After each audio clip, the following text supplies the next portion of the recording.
Marriage is a vital building block of society. It's an adventure of love designed to last a lifetime, and it's a celebration of two people starting something new together. We've been running this course for 34 years, and we still get so excited every time we hear a couple say they feel more equipped for the journey of marriage. We want to say a very warm welcome to this course. I'm Nikki. And I'm Scylla, and we're so glad that you've decided to invest in your relationship by coming on this course. Whether you're engaged or exploring marriage, you're on an exciting journey.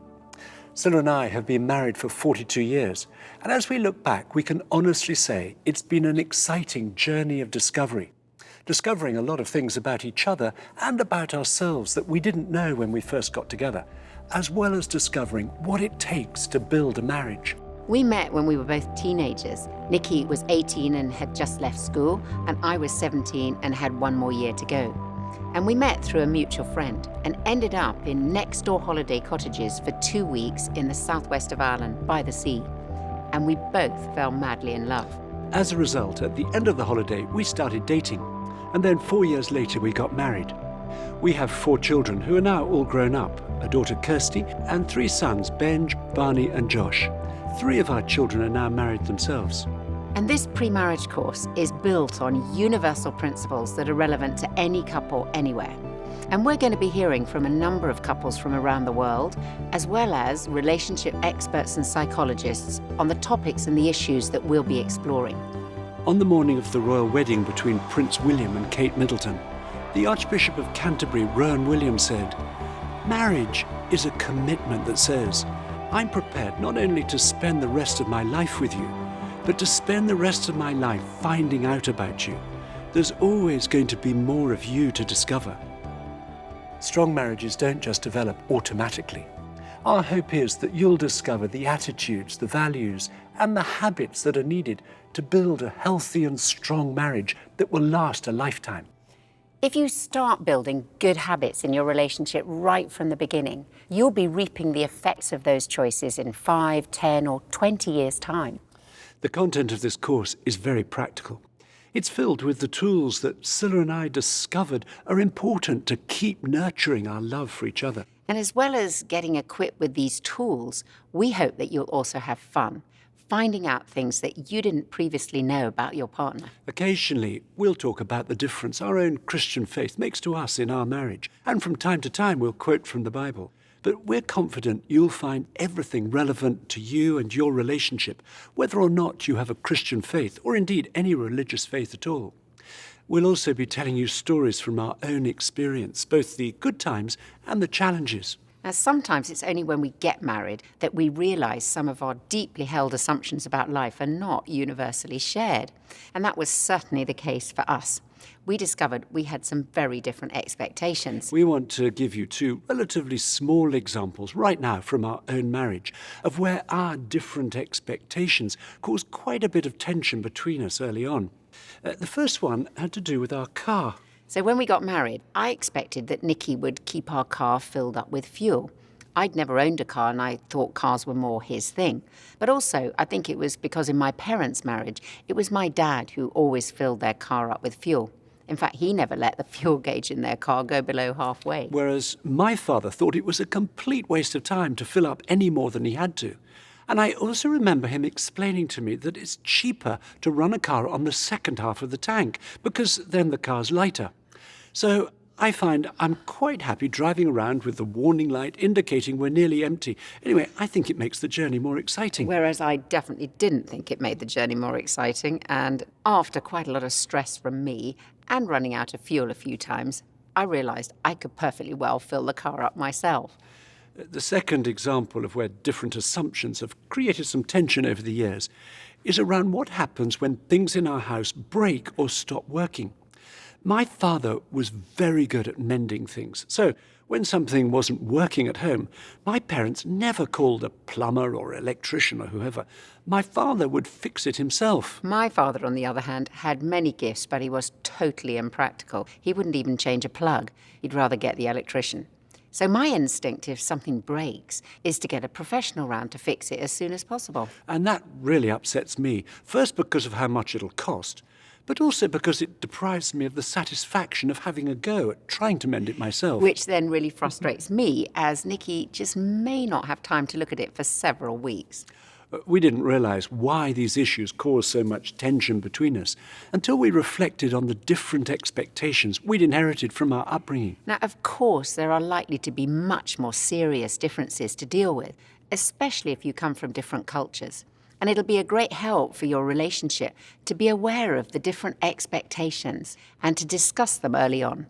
And we'll give you plenty of opportunities to do that during this course. Being able to talk openly and honestly about our differences is vital if we're to have a strong marriage.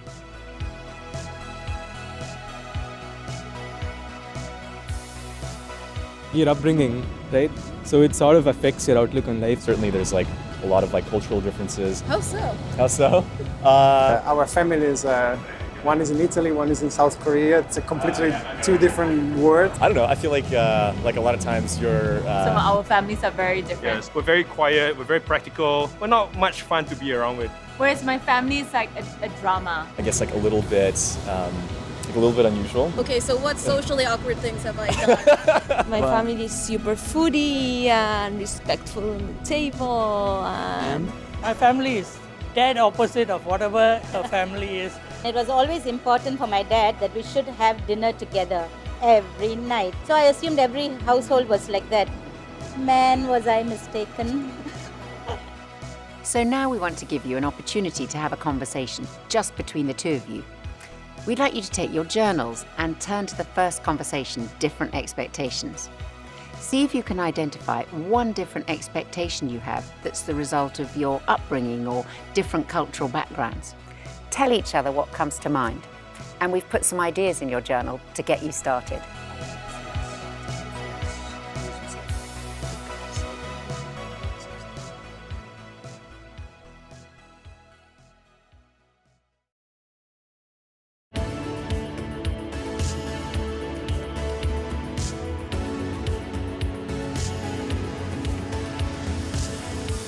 Good communication is a foundational and vital aspect of any healthy relationship, and it involves both talking effectively and listening effectively. All of us have to learn and go on learning how to be good communicators.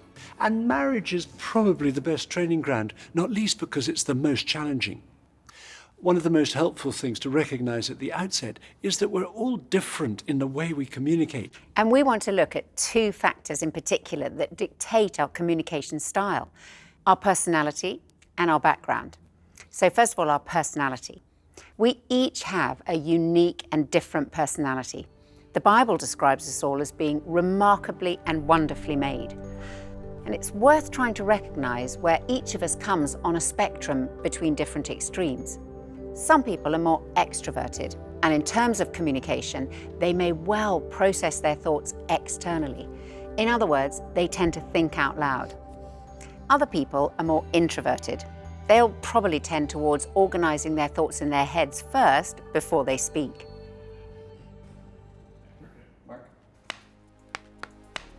Andy's so extroverted, like you just love to chat, you love talking. I'm more introverted, it's kind of like a bit of time to myself. In the mornings, Andy would wake up and just be like, hey, how are you? What did you dream about? Well, I feel like I've had 8 hours by myself when I'm asleep, so you want to be around people again, don't you? But it would wind me up. Like I just felt so claustrophobic. I was like, he's like invading my privacy, and now you want to invade my subconscious. Like my dreams aren't even my own anymore. We are very different. He's an extreme extrovert. I would want to just be by myself, have time to think. He just loves a party. He's very easygoing, go with the flow. I'm extremely good at time management. I'm a very sort of high energy whirlwind of a personality. And Tony's way more laid back. So very much that wanting him to have, more plans and more energy and more, and I'm looking at him like, you're on a break. And as you can see, hers is a mile a minute. And I'm like, whoa, slow your roll, babe. Slow your roll. Back it up a little bit. He's always telling me I need to take a nap. And I'm like, I don't need no nap. He's more outgoing. I'm not, I'm, again, very shy. We're completely opposites.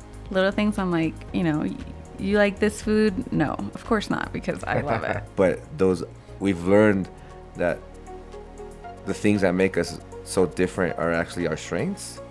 我是急性子，做什么事情说了立马就去行动的。是我呢是在做之前我要花很多时间去思考，之后再去做。比如说我们2个商量一起来去收拾屋子打扫房间，我说这样我去收拾卧室，你来收拾客厅。然后10几分钟过去以后，我把卧室已经收拾干净出来了，他还在沙发上想我从哪里开始。Another way people can differ in their communication style is that some people are more analytical. They work things out methodically and may take a long time to make decisions, while other people are more intuitive. They act on hunches and can jump to conclusions, which may well turn out to be right. As the course progresses, you'll probably realize that I tend towards being more analytical and more introverted. Whereas I am more of an extrovert and more intuitive. So that's about as different as you can get. And if Zula's worried about something, she needs to talk it out as soon as possible. But she may still be in the process of working out what she thinks. So she often says something to me with great passion and conviction, but she's quite likely to change her mind 5 minutes later and express another view with equal passion and conviction. So I've discovered over the years it's better not to react too quickly. Meanwhile, Nicky likes time and space to sort out an issue in his head first, on his own, and then tell me what he thinks.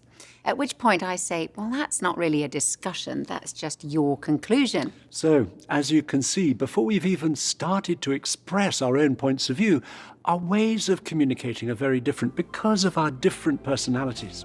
Let me give you an example. We were in the car together not long ago, and I thought it was a great opportunity to chat to Nicky about a big family party we were planning in Scotland, where my family live. There were lots of relatives coming of all ages. And as I like processing my thoughts out loud, I wanted him to help me to work out the dynamics of who should sit next to whom at dinner. So I was talking away, hoping for his input and suggestions, but he was very quiet. So after a while, I stopped and asked him what he thought.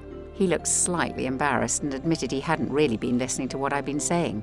He told me that he'd been trying to work out in his head how much it was going to cost to get up to Scotland for the party and whether it was cheaper to drive or go on the train. So our different communication styles can be quite frustrating at times for both of us. In the end, I worked out it was going to be cheaper to fly. It's time for another conversation. We've told you about ourselves. Nicky likes to think it out, while I like to talk it out. We want you to turn in your journal to the conversation, how we communicate. Now, each of you take a few minutes to tell your partner how you think their personality affects the way they communicate. Do they tend towards being more extroverted or more introverted? More analytical or more intuitive?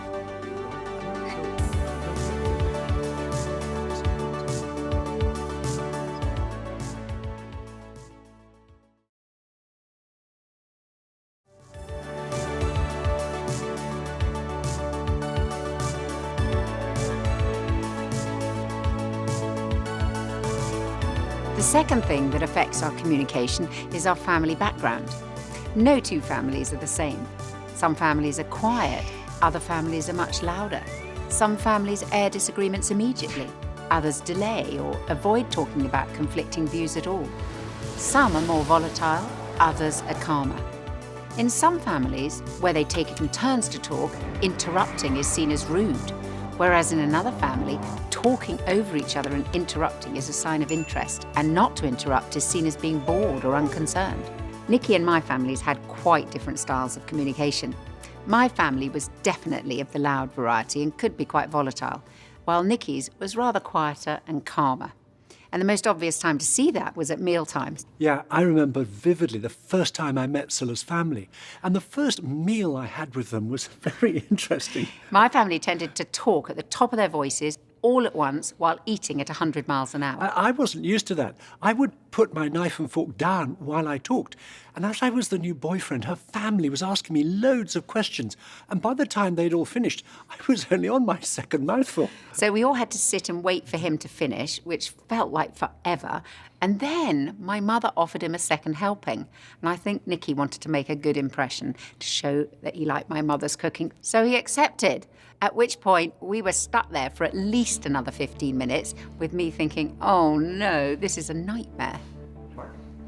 My name's William, and I think fun is the number one thing that attracted me to Steph. What first attracted me to William was that he split his food with me. And then as time went on, I think I was just attracted to that sort of giving, selfless person that he is. I think our families are very different. He came from a big family, a very boisterous family, a high conflict family.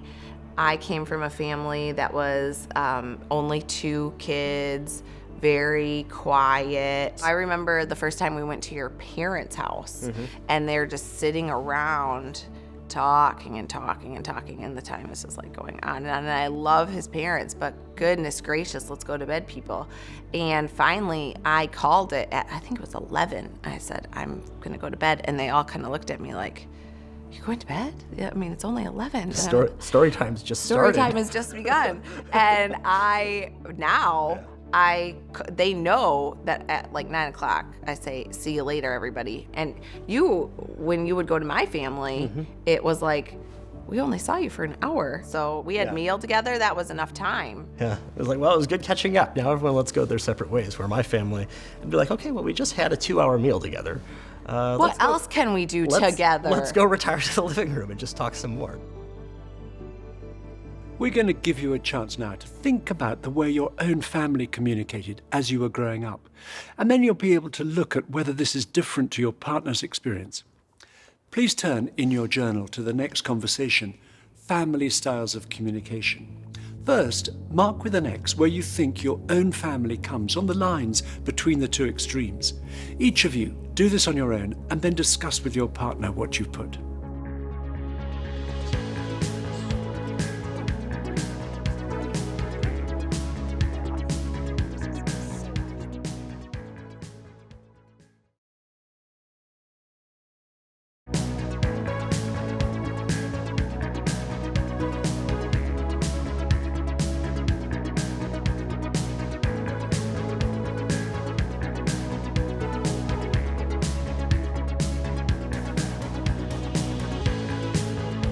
We want to look now at 3 hindrances to good communication in a marriage and how we can overcome them. The first and most common hindrance is failing to make time. Perhaps the best investment we can make for our relationship is to set aside time regularly for meaningful conversation. Nikki and I discovered pretty early on in our relationship that this sort of time doesn't just happen. Our experience is that we have to plan it into our lives to make sure that we stay connected with each other. That might mean making time in the morning to connect before we go to work, or in the evening to catch up on our day. And it's involved having regular date nights. The best bit of advice we were given when we were first married and life was incredibly busy was to organise a date once a week. And we've kept this up for over 40 years, and it's made a huge difference to our communication. And on session 4, we'll talk more about the benefits of date nights in a marriage. Now, planning quality time like this is important. But so too is guarding this time from things that will distract and interrupt us. One of the greatest hindrances to meaningful conversation today is screens, especially our phones. A couple can be physically together but fail to connect with each other emotionally. So now, when Scylla and I are having a meal together or having our date night, we put our phones on silent and put them out of sight so that we're not constantly distracted by the interruption of its sounds or notifications. We recognise that making time for meaningful connection is more challenging in certain circumstances. For example, if as a couple you have different working patterns, particularly if one of you has to travel with your work a lot, or if you have small children and it's no longer just the 2 of you, or perhaps you're going through emotionally challenging circumstances like struggling to start a family or facing an illness or financial or work difficulties. In these situations, communication and connection are all the more important. Take 5, marker. One of the pressures that has happened was when my sister died. So she was 26 at the time, and she had a 6-year-old boy, and she died very, very suddenly. We then went through a court process to gain parental rights of my nephew, who is our eldest son. But that was a huge strain. It was a defining moment. Yeah. I think we learned to communicate even more during that period. It just changed life really, but I think that was probably the biggest trial we've been through, isn't it? But I think, as I say, having the foundation in the early days of communication, I think the payoff is later in life when things like that happen, is that you've already laid the groundwork for being able to talk because the groundwork was laid. Yeah. It's not been easy, but it's a lot easier. Yeah. When we first got married, and at different points in our marriage, we've had very different schedules. So I was working 9 to 5, Kate was working as an actress, and you were working evenings. And so often I would come home and you'd have been by yourself most of the day. All day. And so you needed to talk to people, and I just needed to be like, oh, I just need to be quiet. So there was a time where you'd be getting back from a show at 11 p.m. and I'd be like, I'm going to sleep. And it is that. Naming it, saying it what it is, and then prioritizing times to talk, like setting that time in. I think working out date night as well, being really flexible on it. So it might have just been a lunch where you'd come in and we'd have lunch together at work time, or there would be flexibility in my work. So we would just setting the bar really low during those crazy seasons, but making sure we were doing something. 有一阵子因为都很忙，忙得来好像连吵架的时间都没有，然后会想到啊，那过一阵子好像把这一阵忙过了，然后我们再坐下来好好谈一谈，好好说一说。但是那个过一阵子好像总是不会到来，他总是会有做不完的工作，孩子总是会需要你，好像就很难得有时间专门坐下来聊。我们就会安排在比如说周末的上午，然后等上课去了以后，然后呢我们专门花不出时间，然后来聊。哪怕吵架好像也 OK 的，只要有时间来连接。对，原来最怕的好像也不吵，但是有点渐行渐远了，就关系有点疏远了，因为没有时间来这样连接在一起。So, the first hindrance to good communication is failing to make time to connect with each other. The second hindrance is failing to talk about our feelings. There's a danger in marriage of communicating only about the day-to-day aspects of life, of talking only at the most superficial level. Did you see that post from your sister? Or the trains are so frustrating? Or what time are your parents coming over? Being open with each other and sharing our innermost thoughts and feelings is essential for building a strong marriage. You can search pain when running, or husband always late home, or wife more in love with the gym than with me. But there's no substitute for talking to each other about what you're each feeling. And some people have to learn this as they have no model from their upbringing.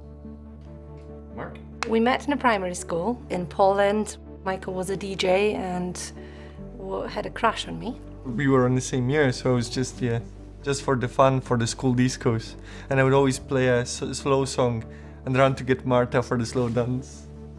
We didn't see each other for like 4 years, and then we saw each other on the street, and Michael invited me for a concert.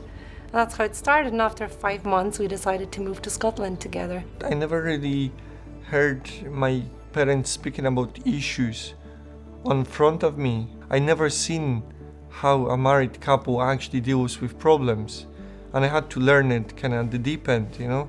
That was the hardest bit for me. I haven't had the experience of being in a relationship in a way that I can openly speak about my feelings. I had to learn it, and it was a process, and it took actually quite a while. Mm-hmm. And it's still, at some situations, I am still reminding myself, like, Marta is actually your wife, she's your friend, you know? You don't have to hide things from her. It was frustrating. We had lots of arguments about it. That, you know, I can see something is going on, but you don't want to share it with me, and why? And that kind of felt offensive to me, that he didn't feel like he can open up. Yeah, I think it's listening that made the change, rather than trying to start with answers and advice. If you're trying to solve a problem, before I can express my emotions, you know, that kind of cuts it halfway. And I really want to express myself and then deal with the problem. Yeah. In my culture, we often think that reasoning is more important than expressing feelings. In a marital relationship, expressing feelings is so important. We use a very simple phrase. In Chinese, we say 说出来问明白 means speak out, ask. One speak, another ask. You speak out what you feel, what you think, so that other people would understand you. Without concealing it, hiding it, we let ourselves to be like water flowing smoothly without accumulating a lot of pent-up emotions. When you feel misunderstood, feel ignored, mistreated, you just ask. When we ask, we would let our relationship go in smoothly, like flowing water. Because we do not guess what other people would think about us, would feel about us. I think that's a very good way of communication. We may find it difficult to communicate at the level of our feelings for a number of reasons. Perhaps because we feel inadequate or vulnerable, or we get very defensive or are fearful of how our partner will respond. Or there may be other reasons from our background or personality that mean we find talking at the level of our feelings difficult. But it could just be busyness. We don't allow the time to do so, or hiding our feelings has become habitual and telling our partner what's going on inside feels foreign and awkward. But we want to encourage you to dare to trust your partner and to start disclosing your feelings to him or her by saying, I feel excited about whatever it is, or I feel sad, or I couldn't sleep last night because I was worrying about this or that. This is vital for meaningful communication as a couple. And if you know that your partner struggles to express their feelings, it's really important for you to listen without judging or criticizing them, because it may well have taken real courage for them to disclose deep and personal things. We'd like you to turn to the next conversation in your journal called Effective Talking. Tell your partner how you tend to communicate when you're feeling anxious or cross or under pressure. Are you imitating what you saw as you were growing up? Then ask your partner how difficult or easy it is for them to talk about their inner thoughts, their attitudes and their emotions. And find out if they were encouraged to talk about their feelings during their upbringing.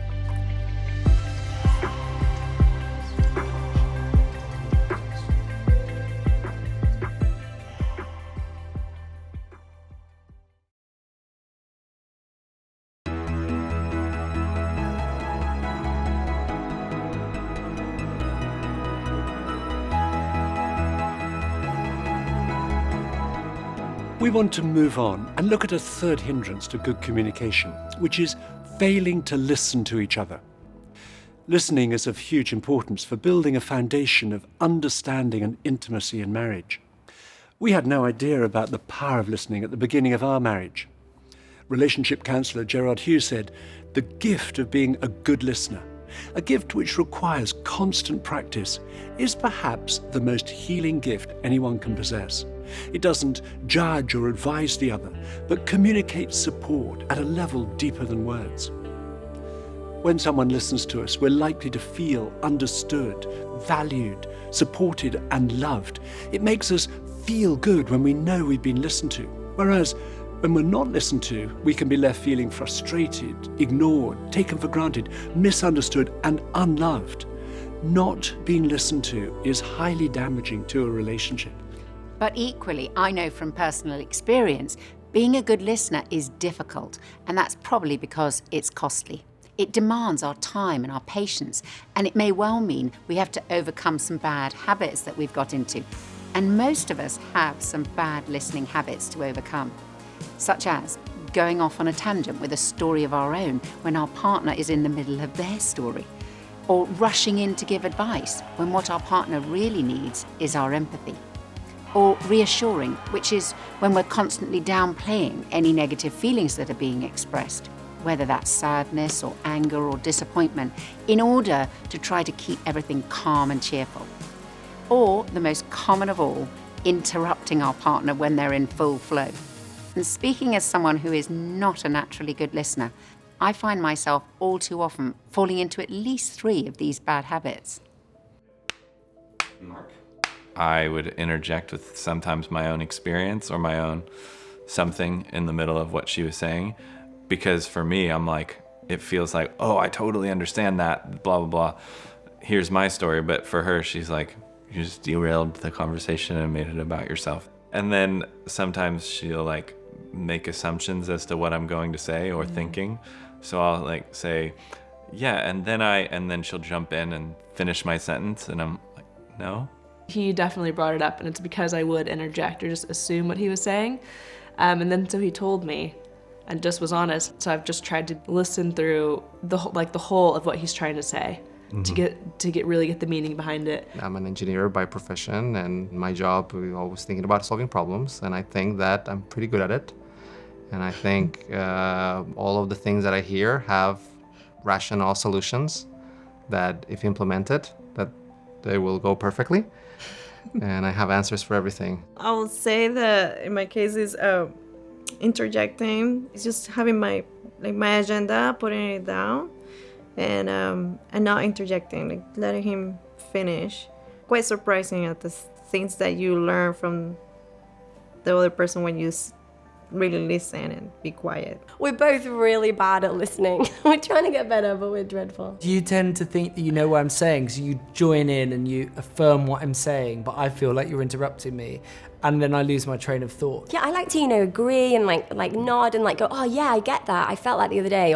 But Dan needs me to just listen. What I find frustrating is Dan says I interrupt, but I feel you interrupt. So we're basically saying the same thing to each other. I think we both have the same weakness and both find it difficult to see what we're doing wrong. Look at you nodding, smiling as though that's not true. This isn't one-sided. We need to get better, I think. We're still working this one out. Yeah.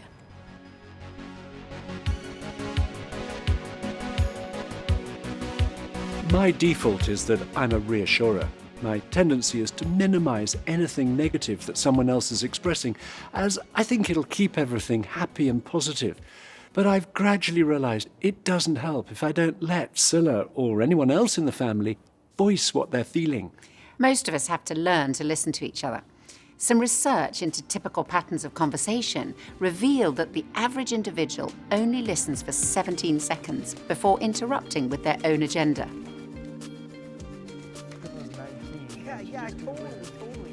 Effective listening involves patience, allowing our partner to finish what they want to say. It means putting aside our own agenda and seeking to see the world through our partner's eyes. And it means making the effort to understand them when they think or feel differently to us. We don't learn to listen overnight. It takes lots of practice. But even the worst listeners amongst us can change. I'm Tony Troxler. I'm Susie Troxler, obviously. And we've been married for about, 12 years now. I'm learning that listening to something, you have to hear the whole thing. You have to get the whole train of thought before you can just answer, not judge, but answer if an answer is required. I'm Jit, and this is my wife Karen. And we met in Singapore at the right time, at the right place, and we decided that this was something that we want to do together for the rest of our lives. I do tend to interrupt sometimes. We grow in a family that takes interest on everyone, on everything. And so sometimes often we do interrupt. And that's just our way of being interested in the subject matter. I realized that there are times that I just have to keep quiet and not interrupt and just listen. We would argue about stuff, and I'd feel like he wasn't listening and stuff, all that in the olden days. The way I know if he understands what I'm talking about is usually by whatever reply he gives me. Even when it just happened not too long ago, even when I was talking to him and he was getting ready for work. Not a good time to talk to him, by the way. Because his mind, it's 6 in the, it's 5 o'clock in the morning, he's trying to get out. And I knew I was talking to him at a bad time.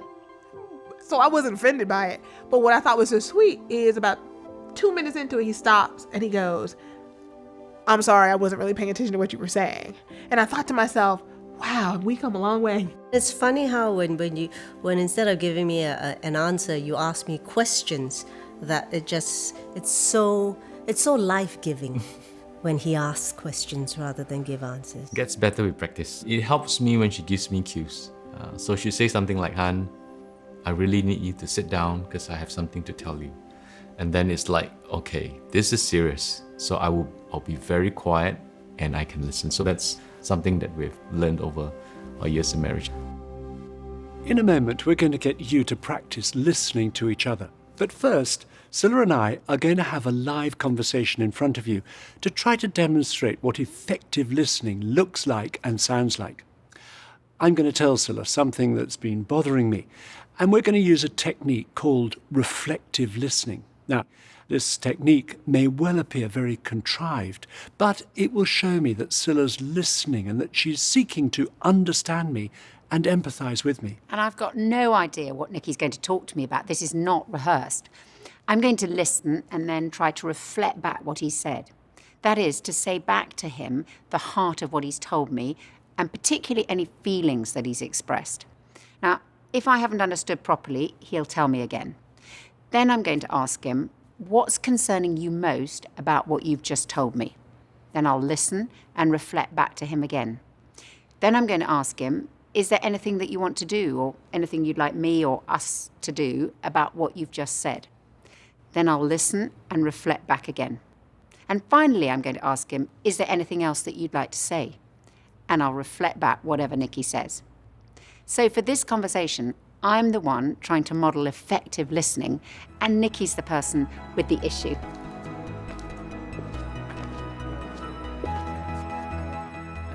So, Hun, tell me the issue that you wanted to talk about. I wanted to really go back to what we were talking about earlier, which is our very different communication styles. And let me say straight away, I love the way that you're never short of conversation. I love the way you're so intuitive, so empathetic, the way that you sort of jump into conversations, whether it's with me or with other people. But there are times when I find it difficult, and it's when we're having a conversation with somebody else or one or two or more other people, and when they're talking, you get the gist of what they want to say. You actually get there much more quickly than I do, and I think that is because you're so intuitive. But then you take over. You say what you think they're going to say. And I think you do it because you want to show them that you understand them. You want to show them that you're with them in this. It's part of your empathy. But I find it really, really frustrating, at times really irritating actually, because I want to hear what they think or their story in their own words. I want the details. I don't just want the sort of general sense. And I think sometimes people, they sort of agree with you when you've taken over what they're saying. And I get a bit embarrassed because I think, maybe that wasn't exactly what they wanted to say, but they're too polite to sort of correct you or to stop you. Okay, so the issue is around our different communication styles, and we've been talking about that a lot. And you said that obviously I talk easily, I'm more intuitive, and you love that. Yeah. You don't want to say you don't like that. But there are certain... And I love that you're never short of conversation. Oh, never short of conversation. Okay, good. And but there is particular situations where we're with other people, either one other person or other people, where actually you find it really difficult because I come in, and you think I do this because I'm kind of trying to empathize with them or to kind of help them get the fact that I'm with them and understanding them. But you find that frustrating, irritating, and embarrassing because actually what you want is to hear what they've got to say. If they're telling a story, you want to hear it in their words. But because I've taken over, sometimes the people feel, well, they can't say it anymore because I've kind of summarized it. Exactly. Is that right? Exactly. Yeah. Okay, so what's concerning you most about that whole issue? Yep. I think at the heart of it is my wanting to hear people say things in their own words, whether it's an idea or particularly their story. If we're talking to a couple, I want to hear the story about their relationship or about their marriage in their own words. I want to let them finish, even if that takes quite a long time. And I think as well as I'm a bit slower at processing the information than you are. So it just takes me, I want that time while they're talking. I'm thinking it through and so on before I'm ready to respond.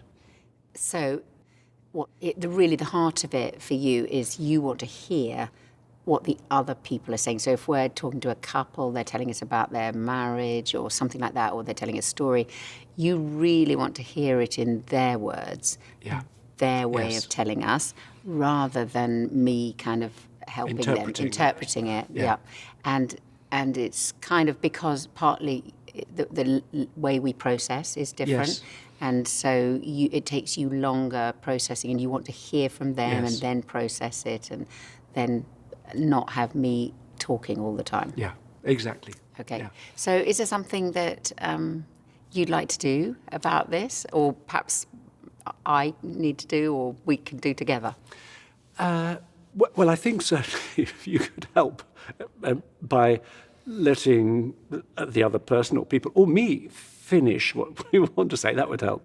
But I think as well, if we could work out together a sort of signal I could use when, hold on a minute, my darling, because I don't want to say that, because I think that would be sort of embarrassing with other people. But if there was a signal that I could give to you, just hang on a bit, just let them finish their story or their idea or whatever it is, and work out some way that we both understand. Okay, so it's obviously it's me being more aware of it and realizing that when we're in a situation like that, just knowing that that's what you're thinking, but having a way in which you could indicate that's not obvious to everybody, but which we can understand. So if I'm kind of just doing it and not realizing, you can help me to know and remind me. Exactly. And let me finish my sentences. And let you finish your sentences. Exactly. Yeah. Is there anything else that you want to say? No, that is it. Thank you so much for listening, my darling. Well done. That's very helpful indeed. Having a conversation like that is always helpful. And don't worry, I'll give Scylla a chance to put her side of the issue when we get home. Now, of course, it's harder to listen when our partner is telling us something about our own behaviour, as we have to do at times in marriage. I can so easily go on the defensive and desperately want to justify myself. And this technique of reflective listening helps me to see the issue from Nikki's point of view. Now it's your turn, and you'll see the instructions in your journal for the conversation called effective listening. And this is an opportunity to take time to listen to each other. So one of you tell your partner something that's important to you or bothering you. And if you're engaged, it may be arrangements for your wedding or something else that you're worried about. And this is a good opportunity to practice expressing your feelings if you're not used to doing so. The other one should listen, and you may need to contain yourself. Then reflect back what your partner says. Resist the urge to come in with your own agenda. Ask the questions in your journal to draw your partner out. Then swap over so you both have an opportunity to talk and to listen.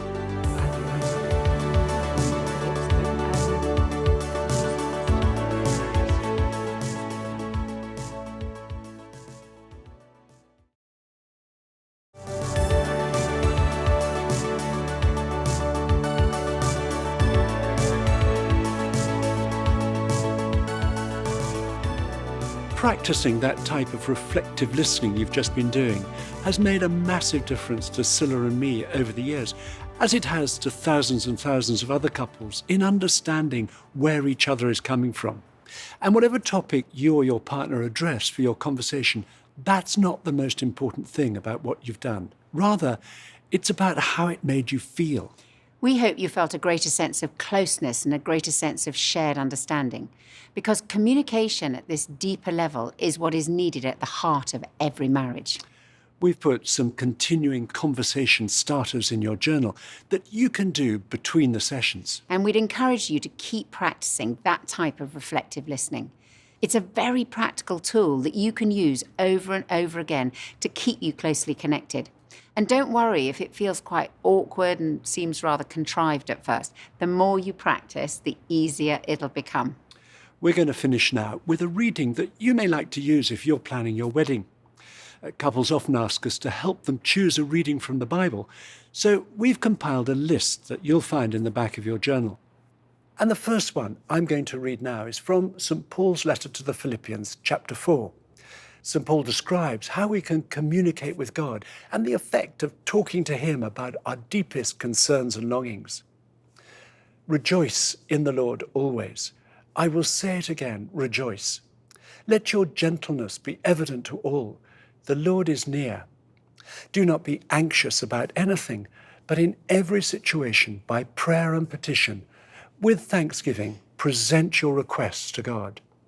And the peace of God, which transcends all understanding, will guard your hearts and your minds in Christ Jesus. We'd like to close this session by saying a short prayer for you and for your relationship. So please stay just as you are while I pray. Lord, thank you that you love us. Thank you that we can pour out our concerns to you and you are always listening to us. Please help each person to understand their partner more and more so that their love for each other would grow stronger and deeper day by day. And we ask this in Jesus' name. Amen. Amen. We're so glad you've joined us, and we look forward to you joining us on the next session.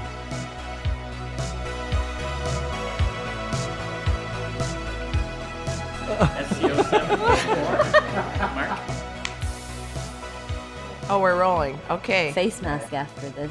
So we've done the pre-marriage course. I said, done the why can't I say it? Pre-marriage. The pre-marriage course. No, the pre-marriage. We've done the pre-marriage course. No. Pre-marriage. I'll stop there and you can cut it, can't you? I feel like we haven't started yet. I need to scratch my nose. Sorry. We have a gag reel. Of like. No. No.